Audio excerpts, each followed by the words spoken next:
Hey, it's Nathan. Before we start, think about something uncomfortable. The most dangerous person in your life is almost never a stranger.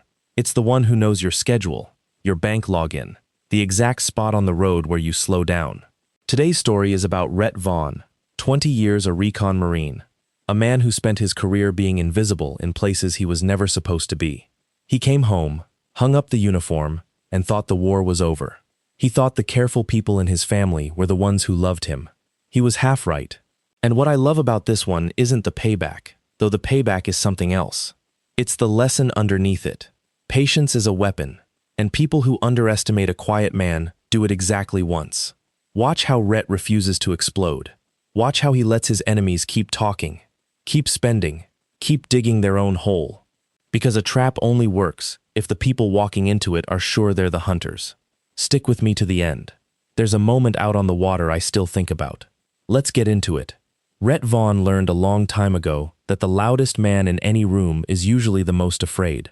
He built his whole life around being the opposite of loud. 20 years in Force Recon teaches you to move slow, breathe slow, and let the world reveal itself while you sit perfectly still in the dark. When he left the Corps at 41, the contractors called for months, offering him money to go back to hot places and do quiet things. He turned them all down. He had a daughter. He had a stretch of Maine coastline his father had loved. That was enough. The town was Sable Point, a working harbor where the fog came in like it was paying rent.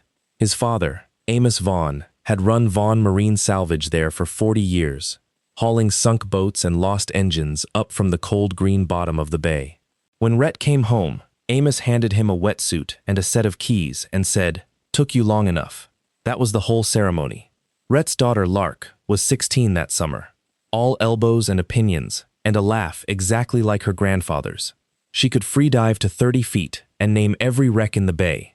She wanted to be a marine biologist and a documentary filmmaker, both. And she carried her phone everywhere because she was always recording something. The seals on the ledges, the light through the water, her father pretending not to smile. Rhett would have walked into fire for that girl. He didn't yet know he'd have to. His wife was Delia.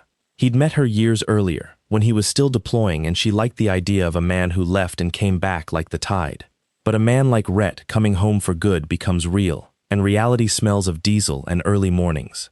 Delia had wanted a bigger life. Sable Point offered fog, lobster traps, and a husband who was content, and contentment, to Delia, started to feel like a locked door. Delia had an older brother, Brant Rourke, and to understand the trouble coming, you start with Brant. He ran a charter 2 coves over, taking tourists to look at puffins and pretend to fish. He was charming the way men are who never once finish what they start. He'd gone under 3 times, floated by their late mother's money each time, and now the money was gone and the charter was drowning in debt he owed to men who did not send polite letters. Brant looked at his sister's husband, a decorated Marine sitting on a paid-off business, a chunk of waterfront a resort group wanted, and a life insurance policy. And Brant did the only kind of math he knew. The old man died in April. Amos went out on a calm morning to check a mooring, and his heart simply stopped, and the bay held him gently until the harbor master found the skiff idling in a circle. Rhett dove for his own father's body, which is a thing no training prepares you for. A week later, in a lawyer's office that smelled of old paper, everything came to Rhett: the yard, the waterfront, and a $2 million policy Amos had quietly carried for decades. But Amos was a careful man. The bulk of it was locked in an irrevocable trust for Lark, released when she turned 25. Rhett couldn't sell the waterfront. He couldn't touch the principal. He could only protect it and hand it to his daughter, whole. Delia sat in that office with her hand on Rhett's arm and grief arranged on her face, and across the table, Brant watched the lawyer's mouth as the trust was explained, and something behind both their eyes went cold and calculating. Rhett noticed none of it. He was thinking about his father's hands. That was the setup, though nobody living in it would have called it that. A grieving man, a restless wife, a broke brother, and a fortune you could only reach by going through the one obstacle a certain kind of person always looks to go around: Rhett himself. In July, Lark went off to a marine science camp up the coast. 3 weeks of tide pools and telescopes. She called her father every night. Rhett kept the yard running and cooked for 2 and ate for 1, because Delia was out more than she was home now, and when he asked where, She said, "With Brant. He's going through it." Rhett, who had spent his life reading the small tells of dangerous men, somehow did not read his own kitchen. He should have, because on the nights he was down at the yard, Delia and Brant sat at that kitchen table with a legal pad and built a plan. They were not clever people, but they were patient and greedy, and those two things imitate cleverness for a long time. The trust locked the money away from them, unless Rhett died. If Rhett died, a $2 million accidental death rider paid out separately to Delia as the surviving spouse, and the waterfront restriction, a lawyer told Brant, could be broken by a grieving widow who needed to provide for her orphaned child. Suddenly the locked door had a key, and the key was a funeral. Brant knew a man for the technical part. Garrick Poole was a marine insurance adjuster who had spent 15 years learning exactly how boating accidents were investigated, so that, for the right fee, he could arrange one that wouldn't be. A loose fuel line, a man alone on the water, a cold current, nothing that pointed anywhere but tragedy. He'd done it twice before, in other states, for other families. He charged a third of the payout, and he never once met the target in person. The plan had a date now, late August, when the season thinned and Rhett would take the salvage boat out alone to Gannet Ledge, a solo job he'd already told everyone he'd do. Poole would see to the boat the night before. The bay would do the rest. It was, they told each other, foolproof. And they made one mistake, the oldest one in the world. They did their planning in a house that belonged to a girl who recorded everything. Lark came home 4 days early. A stomach bug had swept the bunkhouse, and rather than sit in an infirmary, she caught a ride home to surprise her father, and told no one. She let herself in the side door on a Thursday evening while Rhett was still at the yard, and she was halfway to the stairs when her mother's voice from the kitchen stopped her cold. "It has to look like the fuel line." Poole says the fuel line. Lark stood in the dark hallway with her heart slamming, and then she did the thing that was as natural to her as breathing. She lifted her phone and recorded. Through the crack in the door, she filmed her mother and her uncle at the table. A shoebox of cash opened between them, and she heard her father's name, and the word accident, and the amount, and the date. She heard her uncle laugh. She heard her mother say, "Don't call it that. We're providing for Lark." She filmed for 2 minutes and 40 seconds, and then her thumb brushed the screen, and the phone chimed, bright and cheerful, and absurdly loud in the quiet house. Everything stopped. 2 heads turned toward the hall. And Lark, 16 years old and suddenly understanding exactly what she'd walked into, ran. She got to her car. That was the small mercy Rhett would cling to later. She got the engine started and was backing down the drive when Brant came out the side door moving faster than a man his size should. She didn't scream. She drove, because home wasn't safe, and the only safe thing she could think of was her father, 4 miles away on the far side of Gannet Road. Gannet Road runs along the top of the sea cliffs. 2 lanes, no shoulder, a guardrail that gives out where the county ran out of money. Lark drove it fast because she was scared, and behind her Brant's truck came faster because he was scared of a different thing. At the 3rd curve, where the guardrail ends, his truck made contact with the rear of her car. Her car left the road, rolled down the rocks toward the water, and stopped against a boulder the size of a house. A girl who wanted to film the whole ocean lay very still inside it while the tide came in below. A lobsterman saw the taillights go over and radioed it in. That was the only reason she lived. Rhett was at the yard, hosing salt off the winch, when his phone rang at 11:52 on a Thursday night. St. Brendan Regional, a voice he would hear for the rest of his life, said trauma surgery, and your daughter, and you need to come now. And Rhett Vaughn, who had been calm through ambushes and firefights and the recovery of his own father's body, felt the floor of the world drop away. He drove the 40 minutes in 26 and didn't remember any of it. He remembered a surgeon named Dr. Yara Osei coming through the double doors still in her cap, taking great care with her words. A fractured skull, a bleed on the brain they were working to stop, a broken arm, 3 broken ribs. The next 12 hours would decide it. She did not promise him anything, and he loved her for that, even as it broke him. Delia arrived 20 minutes later, and her grief was a performance so complete that even Rhett, in his shattered state, felt a flicker of something wrong that he hated himself for. She wept in the right places, and she asked the nurse, twice, whether Lark had been able to talk to anyone before surgery, whether she'd said anything.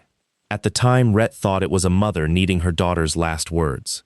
Later, he understood it was a conspirator, needing to know how much a witness had said. For 3 days, Rhett did not leave the hospital. Delia came and went, always on her phone in the parking lot. Brant visited once, wearing a neck brace he did not need, telling everyone he'd been shaken up in a little fender bender the same night, an alibi so clumsy only guilt would invent it. Rhett noticed the neck brace. He noticed Brant couldn't hold his gaze. He noticed that when a soft-spoken detective named Nils Ostrand came to ask about the crash, Delia answered questions no one asked, and Brant's story about being up in Rockland that night didn't match the harbor master's timeline. Rhett noticed all of it and said nothing, because a lifetime of recon taught him that the moment you show a target you see him, you lose him. He filed it away. He got very, very calm. On the 4th day, Lark woke up. She couldn't speak much. The swelling had touched the part of the brain that shapes words. But she knew her father. Her eyes found him and filled, and her good hand gripped his. And then, laboriously, with a finger on the whiteboard the nurses had given her, she wrote 4 letters that rearranged Rhett's entire understanding of his life. P-H-O-N-E. He thought she wanted hers. She shook her head, hard, and wrote again, pressing so hard the marker squeaked. Mom. And below it, the word that turned the grief in his chest into something older and colder and far more useful. Saw. Rhett sat in his truck in the parking lot and did not move for a long time. Then he called a man he had not spoken to in 3 years. Marlon Yates and Rhett had come up together in the Corps, 2 young recon Marines who kept each other alive in places that didn't officially exist. Marlon had gone federal, a special agent now, chasing financial crimes with a nautical flavor. When Rhett said, "I need you to come to Maine, and I need you to come quiet," Marlon said, "Give me a day." While he waited, Rhett did what he did best. He watched. He went home for the first time in 4 days and moved through his own house like it was hostile terrain, because now it was. In the recycling, he found a receipt for a burner phone. In the pocket of Delia's raincoat, a slip of paper with a number and 1 word. Pool. He didn't take them. He photographed them and put them back exactly as they were, aligned to the fold. He was a salvage diver. He knew how to leave a wreck undisturbed while you map every inch of it. Then he went looking for Lark's phone. He knew his daughter backed everything up, and he knew that when a car rolls, small things fly. So at low tide he went down to the rocks below the 3rd curve and searched on his hands and knees with the total patience of a man who has hunted for smaller things in worse places. And in a tidal crevice 9 feet from the boulder, wedged where it had been flung, he found a phone in a shock-proof case, its screen spiderwebbed, its little charging light blinking a faint and stubborn green. That night, in the locked back office of the salvage yard, he charged it and waited. It opened to the coordinates of the wreck Lark loved most, the drowned seaplane his grandfather had raised, the numbers she'd tattooed on her heart if not her skin. And there, at the top of the camera roll, time-stamped 7:41 p.m. the previous Thursday, was a video 2 minutes and 40 seconds long. Rhett Vaughn watched his wife and her brother plan his murder over a shoebox of cash. He watched it 3 times. Then he sat in the dark with the small green light reflecting in his eyes, and somewhere in that stillness, the grieving father set down his grief, carefully, the way you set down something you'll need later, and the recon Marine picked up the mission. Marlon arrived the next morning. They sat in Rhett's truck at the end of a fish pier, and Rhett played him the video. When it ended, Marlon said, "You could take this to Ostrand right now. It's enough to arrest them today." "I know," Rhett said, "but not yet. Talk to me, Rhett. The last time I saw that face, 3 men didn't come home." Rhett watched a gull work the wind. "If we arrest them today, a good lawyer turns the video into a family argument. A girl who misunderstood. Brant walks in 18 months. And Poole, the one who actually knows how to kill a man on the water, who's done it before to other people's fathers. Poole we never touch, because his name is on nothing. I don't want the version where they misunderstood. I want the version where they can't. I want them to reach for it, spend the money, put their hands all the way into the trap, while you and Ostrand are watching, on their own tongues, sober, with no lawyer able to say it was a joke." Marlon was quiet a long moment. "You want to let them try to kill you.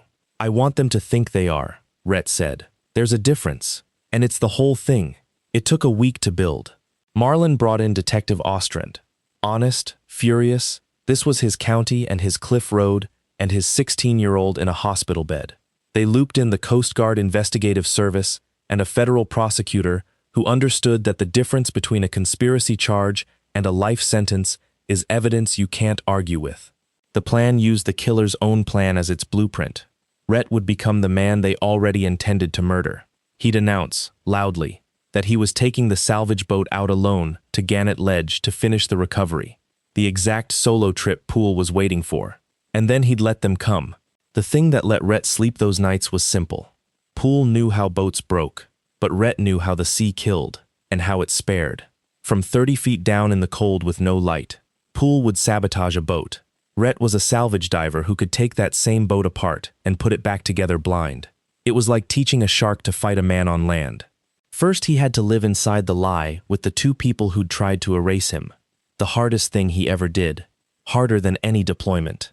He sat across the dinner table from Delia and let her put her hand on his arm. He let her ask, gently, about the insurance. Just so we're not blindsided by paperwork, honey. He let Brant clap him on the shoulder in his fake neck brace and say, anything you need, brother. And Rhett said, just to get back to work. Gonna finish the Gannett Ledge job this weekend. Alone. Clear my head. And he watched a small, bright flare of interest move across his brother-in-law's face. There and gone. Like a fish turning in dark water. That night, Delia made a call from the driveway.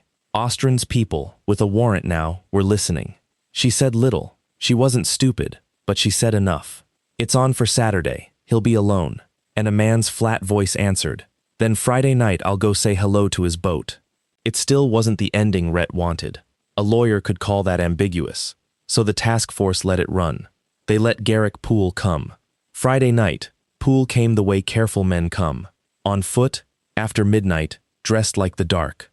He picked the yard gate in under a minute and went aboard the Amos Feeve, opened the engine cowling, and got to work on the fuel line with the quiet competence of a man who had ended lives this exact way. He did not know the boat had been fitted that afternoon with 4 cameras the size of buttons. He did not know that 30 yards away, 3 men watched a monitor. He did not know the fuel line had been pre-cut and resealed to fail-safe, to leak visibly and harmlessly. So no matter what, no man would burn. Poole worked 11 minutes, sabotaging a Marine's boat for a fee, every second recorded from 4 angles with his face clear as noon. Then he slipped back into the dark and was arrested 3 streets away, never knowing the job had been the last free minutes of his life. But Rhett had asked for the whole thing, root and branch, and the root was not Poole. The root was the 2 people who'd sat in his kitchen. And for the one who'd put his truck into a 16-year-old's car, Rhett had saved something the law could not have given him. Saturday came clear and cold. Rhett took the Amos 5 out to Gannett Ledge alone, exactly as advertised, because Delia and Brant needed to see the Widowmaker cast off. What they didn't see was the second boat beyond the point. Marlin, 2 federal agents, and Ostrand. And what Brant didn't know was that Rhett had let him believe, through a careful leak, that Poole had lost his nerve Friday night and hadn't finished the job. That the only way to be sure Rhett died today was for Brant to go out and finish it himself. Rhett had reached into his brother-in-law's greed and cowardice and handed him a reason to come out onto the open sea, alone, to a man who had spent 20 years learning to end things quietly there. Brant took the bait, because men like Brant always take the bait. They cannot imagine anyone is patient enough to build a trap out of their own hunger. He motored out around noon and found the Amos Feeve idling and his brother-in-law standing calm at the stern in a wetsuit, and he thought he understood the situation completely. He was wrong about which of them was the diver and which was the drowning. Emboldened, sure he was alone with a man he could overpower, Brant said the thing Rhett had crossed an ocean of patience to hear.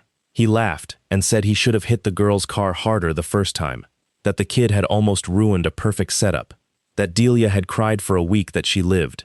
He said Rhett was a fool who never saw it coming, and he reached for the gaff hook on his rail. Rhett Vaughn didn't touch him. He simply stepped backward off the stern into the cold green water and vanished, the way he had vanished 1,000 times. And Brant stood alone on a suddenly silent sea, a gaff hook in his hand and a confession still hanging in the air, as a lobster boat full of federal agents came around the point with their cameras up and their badges out. He was still standing over the exact spot where his brother-in-law had disappeared when they took him. There is no lawyer alive who can explain away a man caught mid-confession, weapon in hand, at the scene of the murder he came to commit, on 4 cameras. Rhett surfaced on the far side of the boat, climbed the dive ladder, and watched them cuff Brant Rourke. He did not gloat. He was thinking about a whiteboard in an ICU, and the word saw.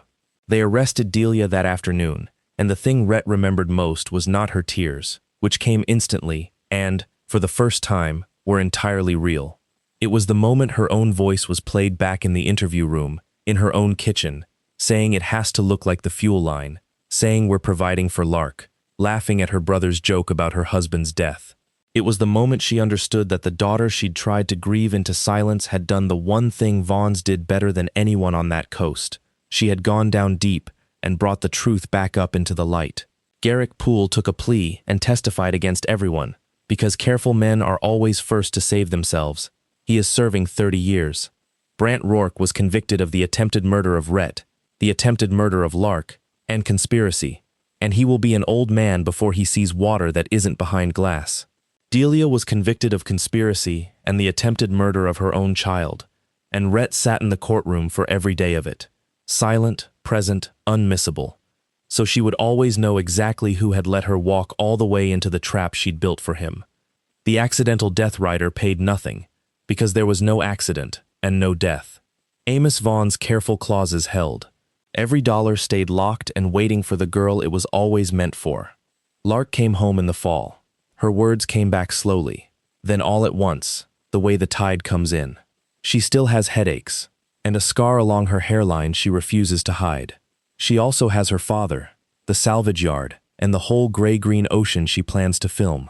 On the day she was strong enough, Rhett took her out to the wreck of the drowned seaplane, and they dove it together, down into the cold and the quiet, and he watched his daughter move through the water she loved, whole and alive and unafraid, and he understood that this was the revenge, that they had tried to erase 2 Vaughns and only made the family stronger and the truth louder, that the money they'd tried to kill for would send Lark to every ocean on Earth. They surfaced together in the late light, and Lark pushed up her mask and grinned at him, her grandfather's grin, and said, in the clear, slow voice she'd fought so hard to get back, "Got it all on camera, Dad." And Rhett laughed, really laughed, out on the water where they'd meant to end him. So that's Rhett's story, and I want to leave you with the part that stuck in me. Everybody focuses on the confrontation on the water, the wetsuit, the disappearing act. I get it, it's a hell of an image, but that's not the part that matters. The part that matters is the 4 days Rhett sat in a hospital and a house full of people who'd tried to kill his child and said nothing. Think about the discipline in that. Every instinct in his body was screaming to grab his brother-in-law by the throat, and instead, he photographed a receipt and put it back aligned to the fold. He understood something most of us never learn. Righteous anger, spent early, is just noise, and noise warns your enemy. He turned his rage into patience, patience into evidence, and evidence into a cage his enemies built for themselves and then walked into holding the key. Here's the real lesson, and it's got nothing to do with revenge. The most dangerous people in your life will always underestimate quiet. They'll mistake your calm for weakness and your patience for permission. Don't correct them. Let them keep talking. Because a person who reveals exactly who they are, while you sit still and remember every word, has already handed you the ending. Rhett didn't win because he was a Marine. He won because he could wait. If this one got to you, do me a favor and subscribe. I've got more stories about quiet people and the loud mistakes made against them. I'm Nathan. Stay sharp out there, and stay kind to the ones who deserve it. I'll see you in the next one.